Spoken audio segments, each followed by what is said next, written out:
Hello students, good morning to everyone.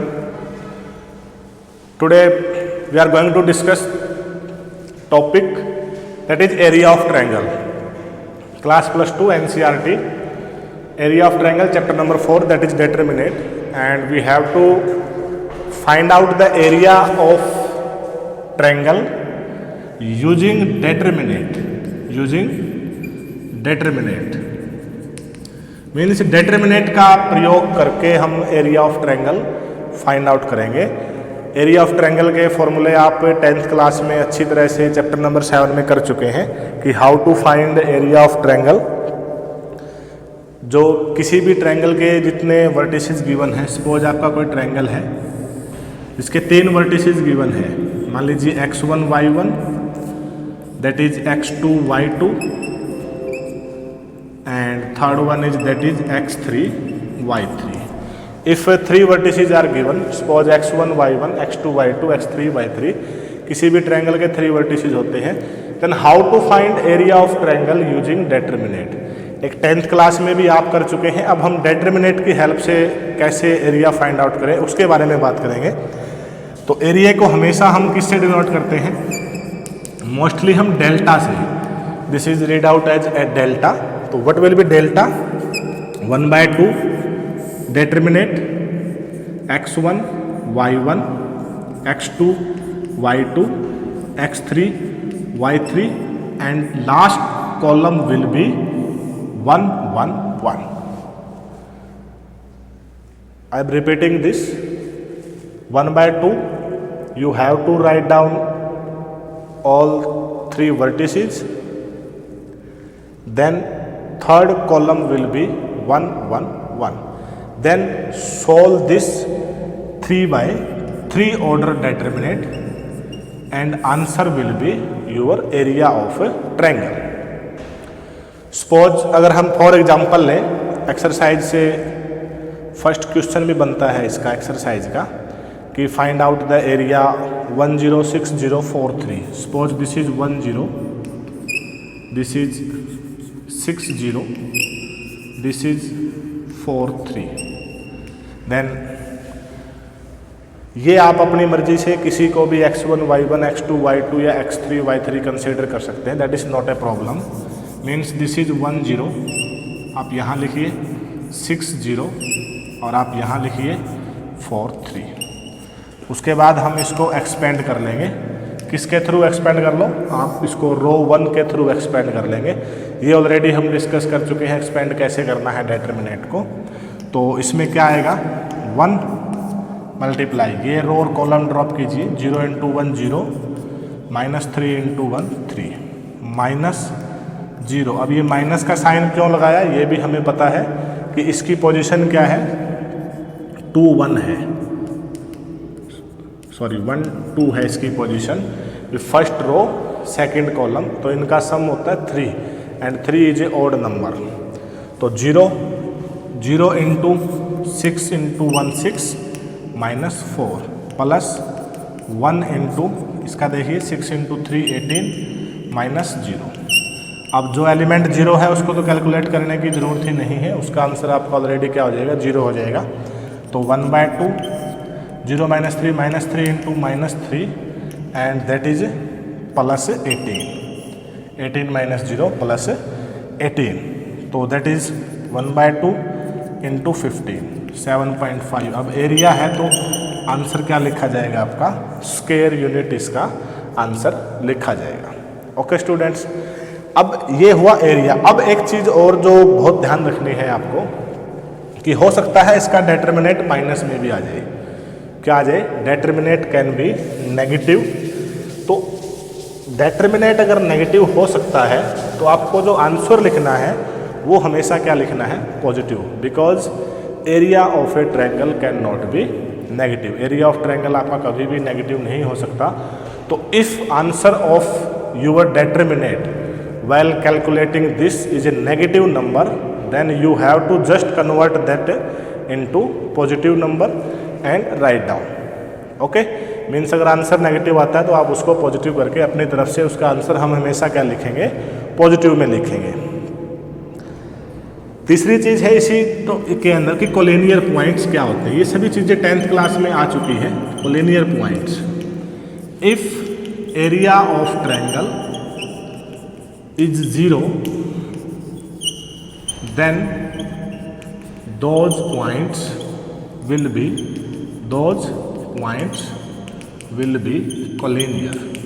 अगर आपका area क्या है, 0 है, किसी भी ट्रायंगल का अगर एरिया 0 होने का मतलब है ट्रायंगल बनी नहीं means all 3 points are on a straight line, then area will be 0। तो आपका एरिया क्या बनेगा, 0 बनेगा। ओके स्टूडेंट्स, अब कोलिनियर पॉइंट्स शो करने के लिए हमारा एरिया क्या आ जाएगा, 0 आ जाएगा।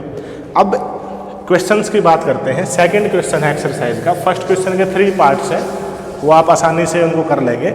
सेकंड क्वेश्चन है शो दैट ए पॉइंट है ए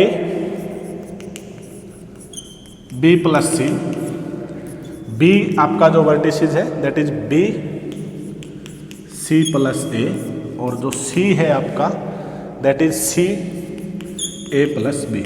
आपको ये शो करना है कि ये कोलिनियर है। अब अगर ये कोलिनियर कब होंगे, जब इनका डिटरमिनेंट 0 होगा। तो डिटरमिनेंट 0 कैसे होगा, आप एरिया निकालेंगे। एरिया का फॉर्मूला हम ए इन सभी को लिखेंगे, x1 y1, x2 y2, x3 y3, 1 1 1।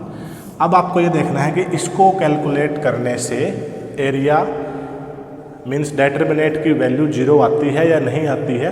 अगर इसकी वैल्यू 0 आती है इट मीन्स ये क्या है आपका, जो डिटरमिनेंट 0 आता है तो एरिया 0 होगा। एरिया 0 होगा तो पॉइंट क्या होंगे, कोलिनियर होंगे। ये आप खुद कर सकते हैं इसको आसानी से। आप किसी भी रो या कॉलम से या ऑपरेशन लगा के आप इसको ऑपरेट कर सकते हैं। तो इसका डिटरमिनेंट क्या आएगा, 0 आएगा। 0 आएगा तो पॉइंट क्या हो जाएंगे आपके, कोलिनियर हो जाएंगे। ओके स्टूडेंट्स, थर्ड क्वेश्चन है। हाँ, थर्ड क्वेश्चन में एक चीज़ जो मैं आपको बताना चाहूँगा वो देखिए क्या है। थर्ड क्वेश्चन में हमें वैल्यू निकालनी है किसकी, एक पॉइंट है K0, नेक्स्ट है आपका 4 0, और उससे नेक्स्ट है आपका 0 2, और एरिया ऑफ ट्रायंगल क्या है, एरिया ऑफ ट्रायंगल 4 गिवन है, 4 स्क्वायर यूनिट। अब ऐसा कोई अगर क्वेश्चन है इस टॉपिक के अंदर कि we have to find out the value of some point, जिस किसी पॉइंट की अगर हमें वैल्यू निकालनी हो, देन उस टाइम पे क्या करना है आपको, जो एरिया की जो वैल्यू है वो पॉजिटिव भी रखनी है और फिर उसकी वापस वैल्यू एक वैल्यू नेगेटिव रख के भी आप आंसर निकाल लेंगे। अगर हम इसके एरिया की बात करें तो फॉर्मूला बनेगा ये, K0 1 लिखना है हमें, 4 0 1 0 2 1 इक्वल टू 4 लिखेंगे। ओके, जब पॉइंट पॉजिटिव लेंगे। और एक हम इसी की वैल्यू कैसे निकालेंगे, K0 1 4 0 1 0 2 पॉइंट लिखे 1 इक्वल टू -4। आपको दोनों वैल्यूज पुट करनी है, +4 भी और आपको -4 भी। फिर इसको सॉल्व करके एक वैल्यू इसके अकॉर्डिंग आएगी, दूसरी वैल्यू आपकी इसके अकॉर्डिंग आएगी, जिसको आप अच्छे तरीके सॉल्व करके आप दोनों वैल्यू मीन्स दोनों वैल्यूज आपको निकालनी पड़ेगी इस डिटरमिनेंट को सॉल्व करके। ओके, सबसे इंपॉर्टेंट चीज़, अगर आपने एक वैल्यू निकाल ली तो आपके हाफ मार्क्स हो जाएंगे किसी भी क्वेश्चन के।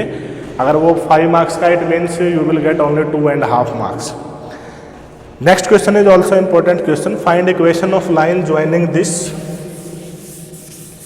अब यहाँ आती है इक्वेशन ऑफ लाइन। 2 पॉइंट आपको गिवन है 1 2 3 6 1 2 3 6। मैं अगर लाइन की बात करूँ तो मान लीजिए ये पॉइंट गिवन है AB 1 2 3 6। इसकी हमें इक्वेशन निकालनी है।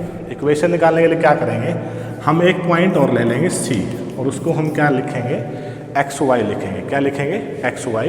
अब ये तीनों पॉइंट क्या है, कोलिनियर पॉइंट्स हैं।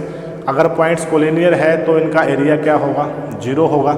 एरिया का फॉर्मूला लगाएंगे 1/2 x1 y1 x2 y2 x3 y3 1 1 1 equal to 0 because all 3 points are collinear.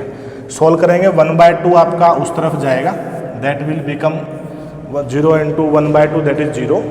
इसको सॉल्व कीजिए 1 इंटू 1 के इंटू में क्या आएगा y -6 प्लस अब आप सोच रहे हैं कि डिटर्मिनेंट सर कैसे सोल्व कर रहे हैं, तो इसके जो डिटर्मिनेंट का जो चैप्टर हमने स्टार्ट किया था 4.1 एक्सरसाइज है, आप उस वीडियो को देखें, उसमें आपको बताया गया है कि ये डिटर्मिनेंट सोल्व कैसे करने हैं, कि बाय फर्स्ट रो या by first column how to solve determinant of 3/3 order. -2 लिखेंगे पोजीशन के अकॉर्डिंग, आप सोल्व करेंगे x - 3, last one is +1 6x - 3y = 0। Then इसको आप सोल्व कीजिए, y - 6 -2x + 6 + 6x - 3y = 0। तो -2x + 6x that will become 4x, -3y + y that is -2y, + 6 - 6 will be cancel out = 0। I think 0 ही बचेगा, हाँ = 0। तो ये आपकी क्या हो जाएगी, इक्वेशन ऑफ लाइन हो जाएगी।